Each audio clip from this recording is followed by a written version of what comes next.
Borders are in the newspaper stories every day. It doesn't matter what you open up. I grew up on the border. Border is my life. It is my life imaginatively and physically. I grew up on that border.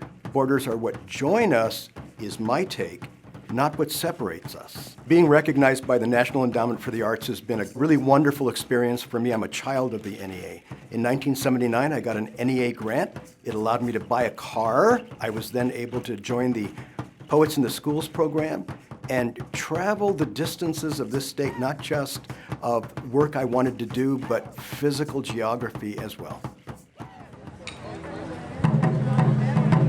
The first time I saw taiko drumming, I felt like I had what many people call is a religious experience. The people who were playing were so fully engaged with their body and their minds and their spirits. I looked at it and I thought, whatever that is, I didn't even know, I want to do that. Today in Odaiko Sonora, we have about 30 members.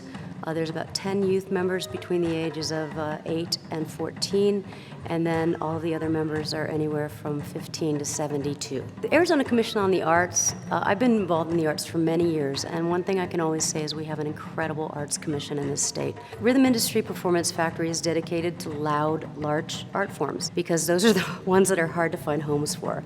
Frankly, nobody wants to live next door to a taiko group.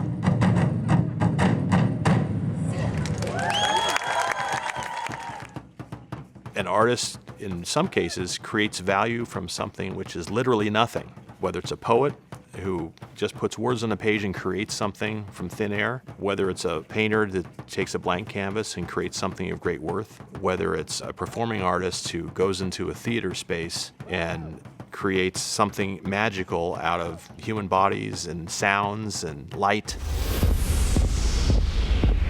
One example is you'll see at the All Souls procession, which is such a uniquely vibrant expression of who we are as Tucsonans. It's our soul writ large so the public can see who we are. It's uniquely personal. Every year we go there and we have somebody who has passed from our lives who are mourning. But we're not mourning it alone, we're mourning it together, and in mourning it together we build community. And by mourning it publicly and painting our faces and creating these amazing structures that we're pushing along and just being part of this crowd and acknowledging our humanity and our mortality together creates this sense of we are here and this is where we belong.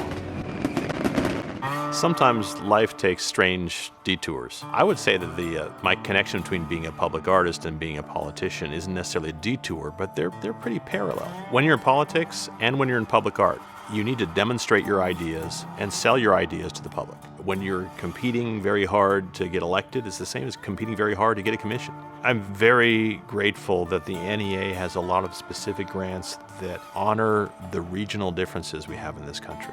So the heart of America and the soul of democracy is actually being nurtured by the National Endowment for the Arts. I feel really lucky that we have a National Endowment for the Arts, and I'm really happy they've lasted for 50 years.